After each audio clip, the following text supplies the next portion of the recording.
April 25th, 1900, Volume 3, Purity in Operating is Light. As I was in my usual state and not finding my sweet Jesus, I had to go around very much to go in search of him. Finally I found him in the arms of the Queen Mamma, suckling milk from her breasts. As much as I said and did, he did not seem to pay attention to me. Or rather, he did not even look at me. Who can say the pain of my poor heart in seeing that Jesus was not paying attention to me? Then, after I gave vent to my tears, having compassion for me, he came into my arms and poured from his mouth a little bit of that milk which he had suckled from the Queen Mamma. After this I looked into his breast, and he had a little pearl, so refulgent as to invest the most holy humanity of our Lord with light. Wanting to know the meaning of it, I asked Jesus what that pearl was, which, while appearing so small, spread so much light. And Jesus, "It is the purity of your suffering which, though small, is the cause of so much light, because you suffer only for love of me, and would be ready to suffer more if I conceded it to you. My daughter, purity in operating is so great, that one who operates with the sole purpose of pleasing me alone does nothing other than spread light from all of his operating. One who does not operate in an upright way, even in good, does nothing other than spread darkness." Then I looked into the breast of our Lord, and he had a most clear mirror, and it seemed that those who walked in an upright way remained completely absorbed in that mirror, while those who did not remained outside, without being able to receive any imprint of the image of blessed Jesus. Ah, Lord, keep me all absorbed in this divine mirror, that I may have no other shade of intention in my operating. April 25th, 1902, Volume 4, The Cross is Sacrament. This morning I found myself outside of myself, and after going in search of my sweet Jesus, I found him, but in such a pitiful state as to break my heart. He had his hands wounded, contracted, because of the sharpness of the pain, to the point that they could not be touched.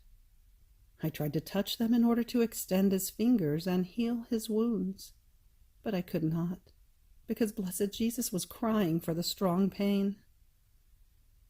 Then, not knowing what to do, I squeezed him to myself and said to him, "My loving good, it has been a while since you shared with me the pains of your wounds. Maybe this is why they are so embittered. I pray you to let me share in your pains, so that as I suffer myself, your sufferings might be lessened." As I was saying this, an angel came out with a nail in his hand, and he pierced my hands and feet through. As he was driving the nail into my hands, the fingers of my dear Jesus loosened up, and his wounds were healed. And while I was suffering, the Lord told me, "My daughter, the cross is sacrament. Each one of the sacraments contains its special effects. One removes sin, another confers grace, another unites one with God, another gives strength, and many other effects. But the cross alone unites all these effects together, producing them in the soul with such effectiveness as to render her in a very short time similar to the original from which she came." After this, as though wanting to take some rest, he withdrew into my interior. April 25th, 1906, Volume 7. She suffers together with Jesus. He gives her all of his sufferings and all of himself as gift. As I was in my usual state, I seemed to see blessed Jesus inside of me, all afflicted, in the act of suffering the crucifixion, and it seemed that I would suffer a little together with him. And then he told me, "My daughter, everything is yours, my sufferings and all of myself. I give you everything as gift." Then he added, "My daughter, how many things creatures do against me. What a thirst for sins they have, what a thirst for blood. I would want to do nothing but pour the bowels of the earth inside out and burn them all up." And I, "Lord, what are you saying? You told me that you were all mine, and one who gives himself to someone else is no longer the master of himself. I do not want you to do this, and you must not do it. If you want satisfaction from me, make me suffer whatever you want, for I am ready for everything." So I felt him within me as if I were keeping him bound, and oftentimes he would repeat, "Let me do, for I can take no more.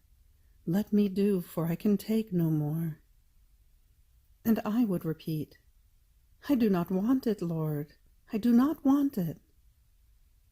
But as I was saying this, I felt my heart split with tenderness in admiring his goodness, so condescending to a sinful soul such as I. I could comprehend many things about the divine goodness, but I cannot say them well.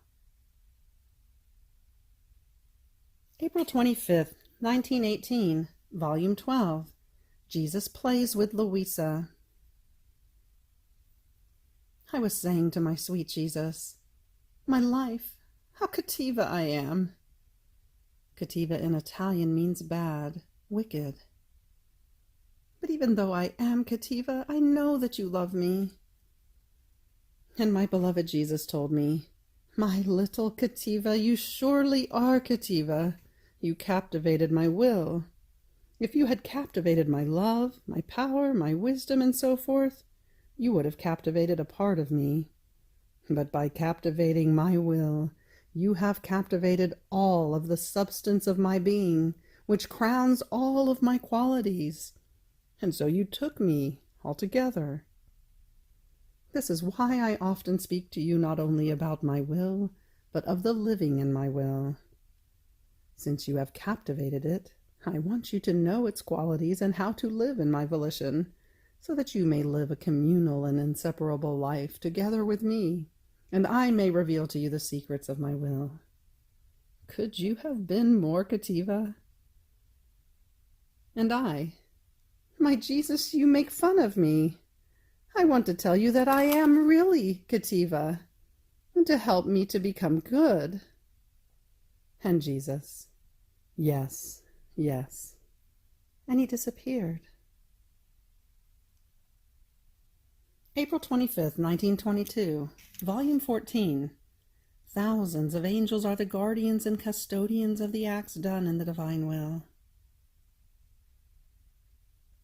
Continuing in my usual state, I felt all immersed in the divine volition, and my sweet Jesus told me, "My daughter, just as the sun does not leave the plant, but caresses it with its light, fecundates it with its heat until it produces fruits and flowers, and then jealous, it makes them mature. It keeps them with its light, and only then does it leave the fruit when my farmer picks it to make of it his food. The same for the acts done in my will. My love, my jealousy toward them is such that grace caresses them. My love conceives them, fecundates them, and matures them. I place thousands of angels as custodians of one single act done in my will. In fact, since these acts done in my will are seeds, so that my will may be done on earth as it is in heaven, every one is jealous of these acts. Their dew is my breath. Their shadow is my light. The angels remain enraptured by them, and reverent, they adore them, because in these acts they see the eternal volition, which deserves all their adoration. Only then do they leave these acts, when I find souls who, picking them as divine fruits, make of them food for their own souls. O fecundity and multiplicity of these acts! The creature herself who does them cannot count them. Then I was thinking to myself, how is it possible that these acts be so great? And why do even angels remain enraptured? And Jesus, squeezing me more tightly in his arms, added, My daughter, these acts are so great that as souls keep doing them, there is nothing, both in heaven and on earth, in which she does not take part. She remains in communication with all created things. All the good, the effects, the value of the heavens, of the sun, of the stars, of water, of fire, and so forth, are not only in continuous relations with her, but they are her own things. She harmonizes with the whole creation, and the whole of creation harmonizes within her. Why then? Because those who live in my will are the depositories, the preservers, the supporters, the defenders of my will. They foresee what I want, and without me commanding, they execute what I want. And comprehending the greatness, the sanctity of my will, they keep it and defend it jealously. How could everyone not remain enraptured in seeing these souls who form the support of their God by virtue of the prodigy of my will? Who can ever defend my rights if not one who lives in my will? Who can ever really love me with love of disinterest similar to my love, if not one who lives in my will? I feel stronger in these souls, but strong of my own strength. I am like a king surrounded by faithful ministers who feel stronger, more glorious, more sustained in the midst of his faithful ones than by himself alone. If he remains alone, he regrets not having his ministers, because he has no one with whom to pour himself out and to whom to entrust the lot of his kingdom. So I am, and who could ever be more faithful to me than one who lives in my will? I feel my will being duplicated. Therefore, I feel more glorious. I pour myself out with them, and I trust them. April 25th, 1923, Volume 15. The will of God is the royal way which leads to the sanctity of the likeness of the Creator. As Luisa continues on from where Adam left, God constitutes her the head of all, and the bearer of the happiness and the goods which had been assigned to all. I was praying, and my sweet Jesus came, placing himself near me in order to pray together with me. Even more, his intelligence was reflected in mine, and I prayed with his. His voice echoed in mine, and I prayed with his word. But who can say the boundless effects of this prayer? Then afterwards my beloved Jesus told me, My daughter, I wanted to pray together with you in order to strengthen you in my will, and to give you the grace of letting you be present before the Supreme Majesty in the act of the creation of man. As we endowed him with all goods, and his will was ours, and ours was his, everything was harmony between him and us. Whatever he wanted, he would take from us: sanctity, wisdom, power, happiness, and so forth. He was our prototype, our portrait, our happy son. So at the beginning of his existence, Adam had a period in which he perfectly fulfilled the purpose for which he was created. He experienced what it means to live of the will of his Creator, and we also were happy in seeing our acts being reproduced in our image.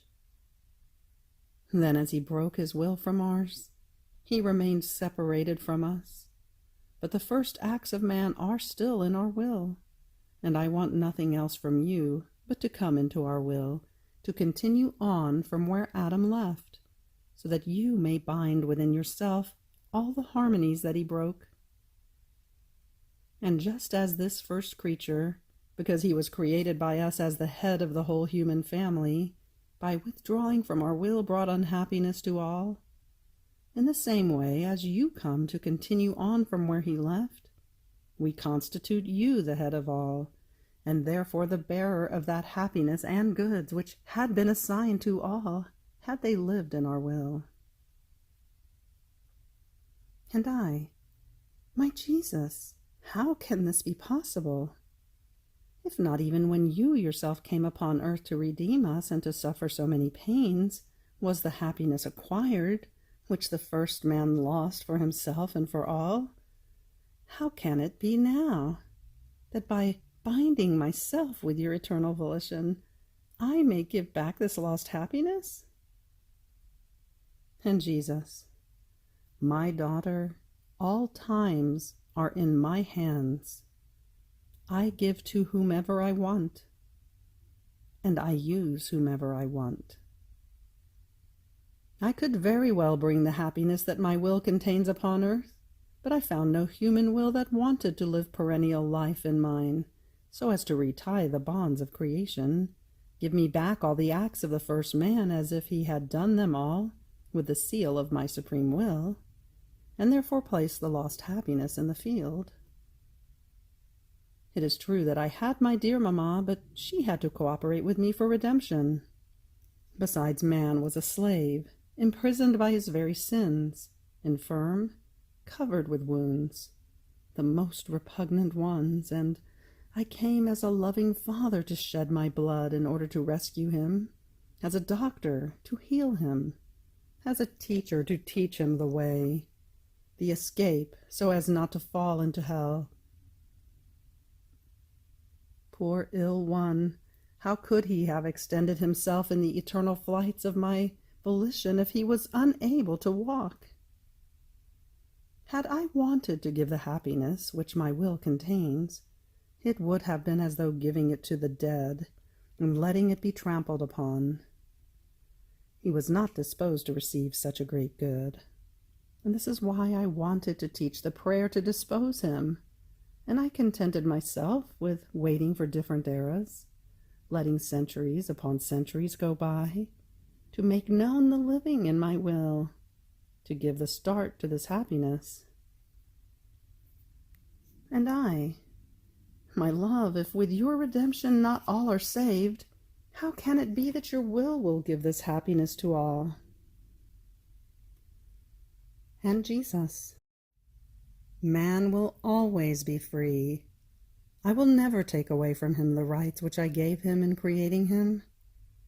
Only in redemption I came to open many ways, small paths and shortcuts to facilitate salvation, the sanctity of man, while with my will I come to open the royal and straight way which leads to the sanctity of the likeness of their Creator, and which contains true happiness. But in spite of this, they will always be free to remain, some on the royal way, some on the small paths, and some completely outside. However, in the world there will be what now is not, the happiness of the Fiat voluntas tua on earth as it is in heaven. Man did his first acts in my will, and then he withdrew. Therefore he was ruined, and since he was the head of all members were ruined together. My humanity formed the plane of all human acts in the divine will. My mamma followed me faithfully, so everything is prepared. Nothing else is now needed but another creature who, wanting to live perennially in this will, may come to take possession of the plane formed by me, and may open the royal way to all, which leads to terrestrial and celestial happiness. April 25th, 1926, Volume 19, Currents and Waves of Love Among God, the Creation, and the soul who lives in divine will. How the Fiat is triumphant in heaven and conquering on earth. I am going through most bitter days because of the privations of my sweet Jesus. I feel I am breathing a poisonous air, which is enough to give me not one death, but 1,000 deaths. But as I am about to succumb under the mortal blow, I feel the vital and balsamic air of the supreme volition, which serves me as counter-poison so as not to let me die, and it keeps me alive, that I may suffer continuous deaths under the incalculable weight of the privation of my highest and only good. O privation of my Jesus, how painful you are! You are the true martyrdom of my poor soul. O supreme will, how strong and powerful you are! By giving me life, you prevent my flight toward the celestial fatherland, to find the one whom I so much long for and desire. Oh, please have pity on my hard exile, pity on me, who live without the one who alone can give me life. But while I was feeling crushed under the weight of his privation, my lovable Jesus moved in my interior and fixed his gaze on me. At his compassionate gaze, I felt restored from death to life. And since I was doing my usual acts in his supreme volition, he said to me, "My daughter, while you were impressing your I love you in my will upon all created things, all creation felt the love of its creator being doubled. And since created things do not have reason, that love flowed with impetus toward the one who had created them. And the celestial Father, in seeing the love that he issued in creation being doubled by the little newborn of his will, so as not to be surpassed in love, redoubles his love and makes it flow over all created things, to follow the same course which his little daughter has followed. Then he centralizes all this love in the one who sent him his love doubled, and with paternal tenderness he awaits the new surprise, that his newborn would double his love again. Oh, if you knew the currents and the waves of love which come and go from earth to heaven, and from heaven to earth, how all the things of creation, though in their mute language and without intellect, feel this doubled love of the one who created them, and of she for whom they were created. And they all assume the attitude of smile, of feast, and of letting flow, benevolent, their effects toward creatures. The living in my will moves everything, invests everything, and fulfills the work of the Creator in the creation. The fiat on earth as it is in heaven has a prodigy, a note more harmonious, a characteristic more beautiful, which it does not enjoy and possess even in heaven. In fact, in heaven it possesses the prodigy of a fiat of absolute triumph, which no one can resist, and all the enjoyment in the celestial regions comes from the supreme fiat. But here in exile, in the depth of the soul, it contains the prodigy of a conquering fiat and of new conquests, while in heaven there aren't new conquests, because everything belongs to it.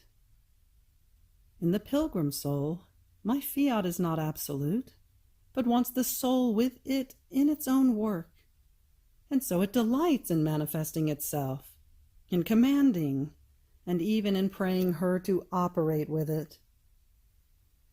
And when the soul surrenders and lets herself be invested by the supreme fiat, such harmonious notes are formed, produced on both sides, that the Creator himself feels cheered by his own divine notes coming from the creature.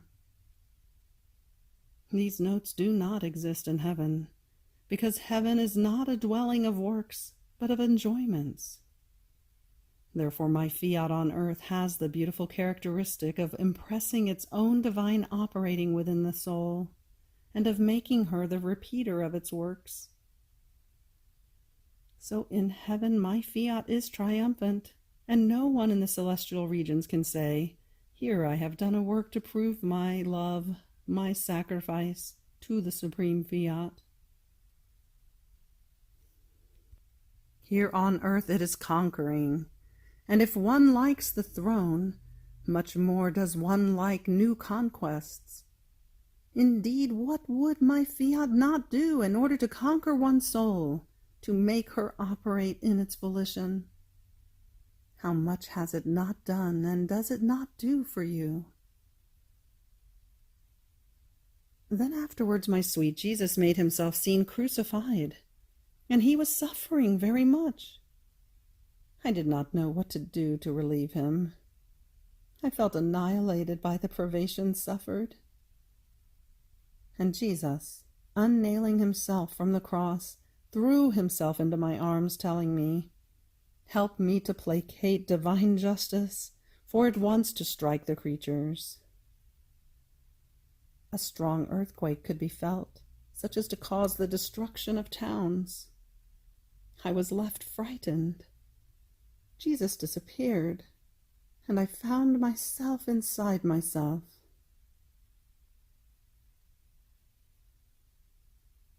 April 25th, 1937, Volume 34. Prodigy of the operating act of the divine will in the creature. How one who lets it operate in her is the longed for, the welcome one, the beloved of the whole celestial court. Everything that she does in it acquires the virtue of producing divine life.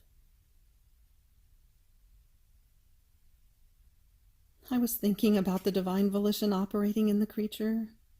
My God, how many surprises, how many moving scenes, how many marvels and prodigies that only a God can do. And the human littleness remains amazed, enchanted, in seeing the immensity of the divine fiat, that while it remains immense, it encloses itself in her little act, and with the creative power it forms its operating act there, with a chain of unheard-of divine prodigies, but such and so many that the heavens are amazed and the earth trembles before the operating act of the divine volition in the creature. But while my mind was lost in these surprises, my highest good Jesus, repeating his brief little visit, all goodness, told me, "My little daughter of the supreme fiat, our love is so much that as soon as the creature calls our volition into her act, it runs and descends into her act." Indeed, calling it is nothing other than preparing the little place for where it must operate. Calling it means loving it, and that she feels the need of the operating act of my will, so that hers does not operate alone, but remains as footstool and admirer of a volition so holy. So descending, it brings with itself its creative virtue, its joys and celestial beatitudes. The sacrosanct Trinity itself, as spectator and actor of its operation. And while it pronounces its fiat in the little place of the creature, it forms such prodigies and marvels that the sky, the sun, remain behind, and it surpasses all the beauty of creation. It creates there its divine music, the most refulgent suns. It creates there its operating life, its new joys. Such and so much is this act that the angels, the saints, would want to empty the celestial regions in order to enjoy the operating act of their Creator's fiat. And so much is the beauty, the sumptuousness, the vivifying virtue of this divine act, that my divine volition brings it into heaven as conquest and triumph of the soul in which it has operated, in order to gladden the whole celestial court with new joys and beatitudes. Such is the joy, the glory that they receive, that they do nothing other than thank my divine volition that, with so much love, has operated in the creature, because there is neither glory nor greater joy than its operating and conquering act in her. And I, in hearing this, surprised, I said, "My love, if this act is brought into heaven, the poor creature remains without and is deprived of this act." And Jesus added, "No, no, my daughter, the act is always hers. No one can take it away. And while it gladdens the celestial fatherland, it remains as base, foundation, and property in the depth of the soul. The conquest is hers, and while it gladdens the celestial court, she loses nothing. Rather, she feels in herself the creative and continuous virtue of my fiat in the act of always making new conquests. And while it remains in the soul, at the same time it is brought into heaven as new glory and joy for the saints, and as beneficial rain for all the wayfarers, more so because the human family is bound with heaven, and heaven with the earth. There is a bond between them such that everyone has the right to participate in the good that they do. They are members united among themselves, and as connatural goods run in order to give itself to everyone. And then as my will operates in the soul, heaven places itself in expectation, because swimming in the fiat they feel that it is about to operate, and therefore they place themselves at attention. They demand, they yearn to receive the new conquests and joys of the life of the divine will that they possess. It is primary life of the saints in heaven. Therefore, in the acts that it does, it lets everyone concur, so with right they want to receive the new joys and the beautiful conquest that my will knows how to do. So one who lets it operate in her acts is the new joy of heaven, the beloved, the welcome one, the longed for of the whole celestial court, more so because there are no joys of conquest up there, and therefore they await them from the earth.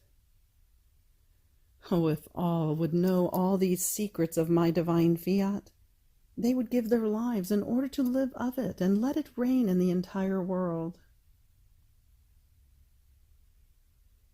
After this I continued to think about the divine will, nor could I do less. I feel it within me, that it gives me life. I feel it outside of me, that as the most tender of mothers it carries me in its arms. It nourishes me, it raises me, and it defends me from everything and everyone. And my sweet Jesus added, "My daughter, how beautiful my will is! No one can boast of loving the creature as it loves her. So much is its love that it wants to do everything for her. It does not want to entrust her to anyone. With its fiat, it creates her, it raises her, it nourishes her, it carries her always in its arms of light. It acts as teacher for her, teaching her the most sacred sciences. It reveals to her the most mysterious and hidden secrets of our Supreme Being.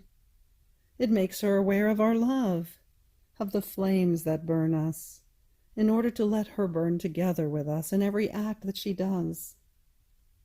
It never leaves her alone. It runs in order to place its life there. In fact, every act is animated by its divine life, and they possess the virtue of being able to produce divine life. And my will takes these lives from within the act of the creature in order to give divine life, life of grace, life of light, life of sanctity to other creatures, and life of glory to the whole celestial court. My will is the true all-doer. It wants to give itself to everyone by means of the one who lives in its volition. And when it has formed the fullness of its masterpiece, it carries her to heaven as triumph and victory of its power and divine art that it knows how to and can do in the creature, provided she lends herself to living with it and lets it carry her in its arms. Therefore be attentive and let a volition so holy that loves you so much and wants to be loved in return work. April 25th, 1938, Volume 36.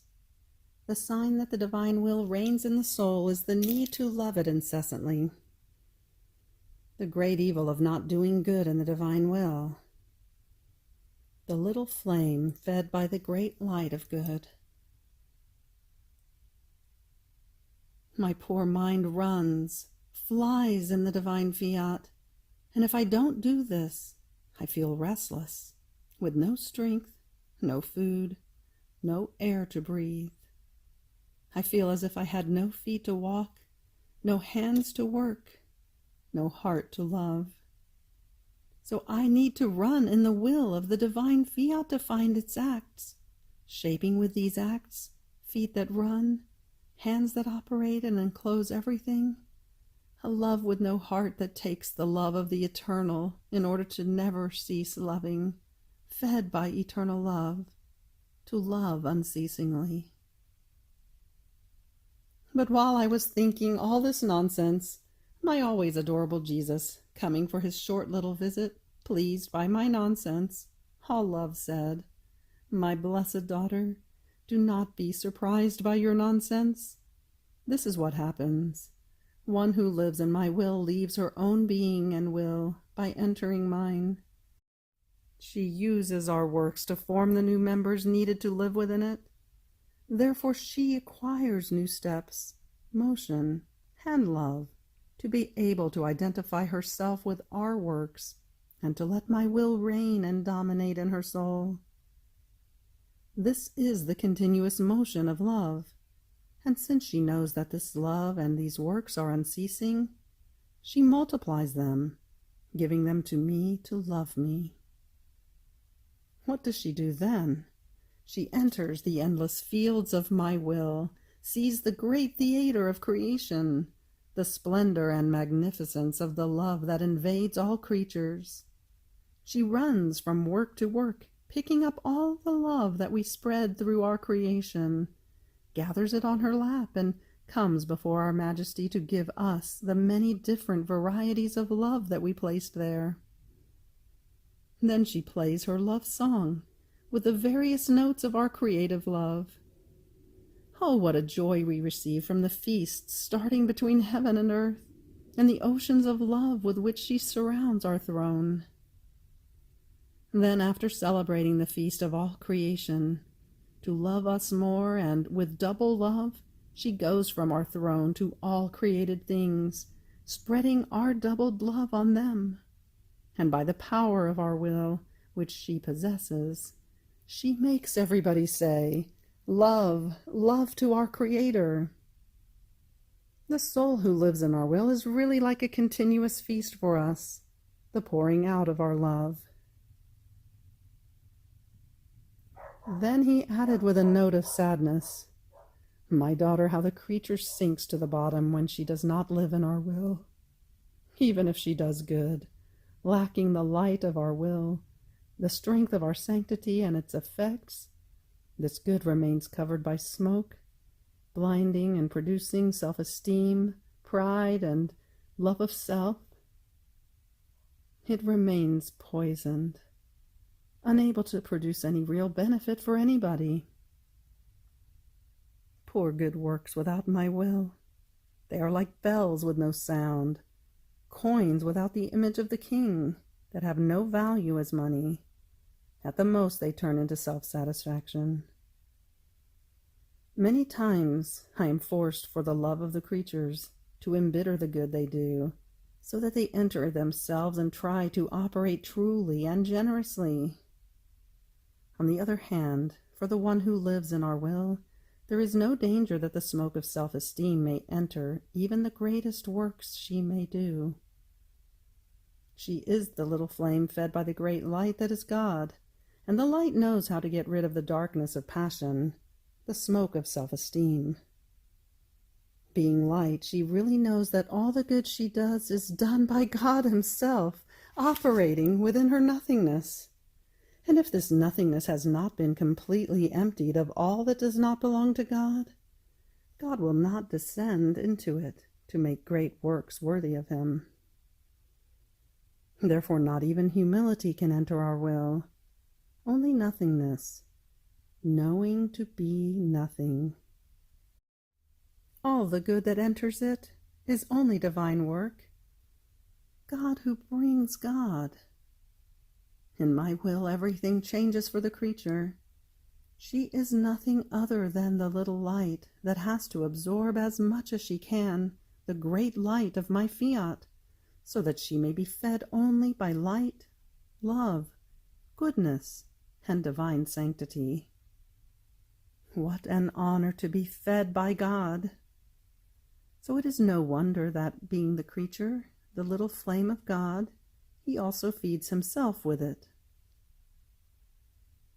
Then he added, on top of the unceasing love, there is another sign that the soul lives in my will.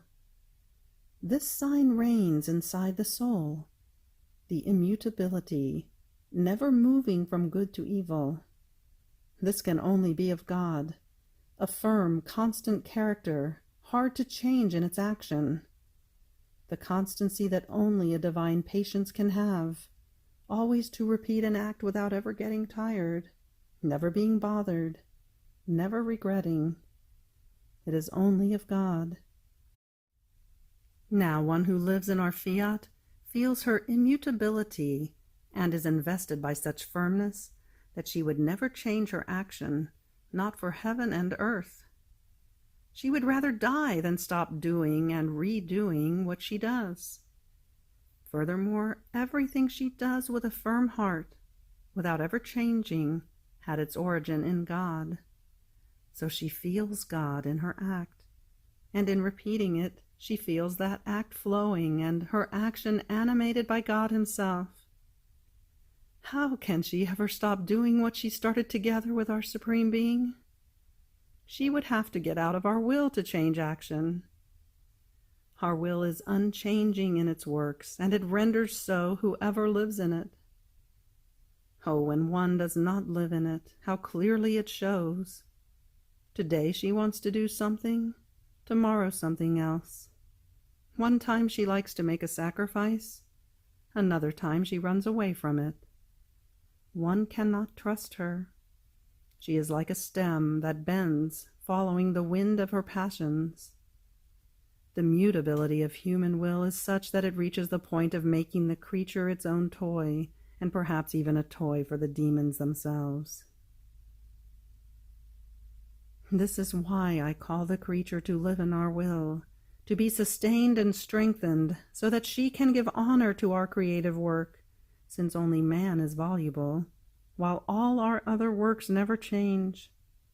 Heaven's place is always fixed, never tiring of its extension.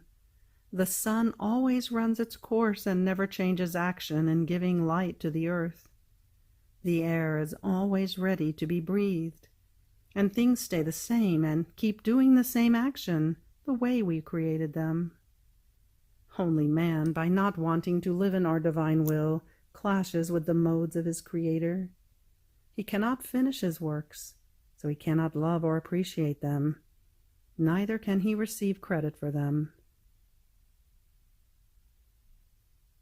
End of April 25th. Fiat.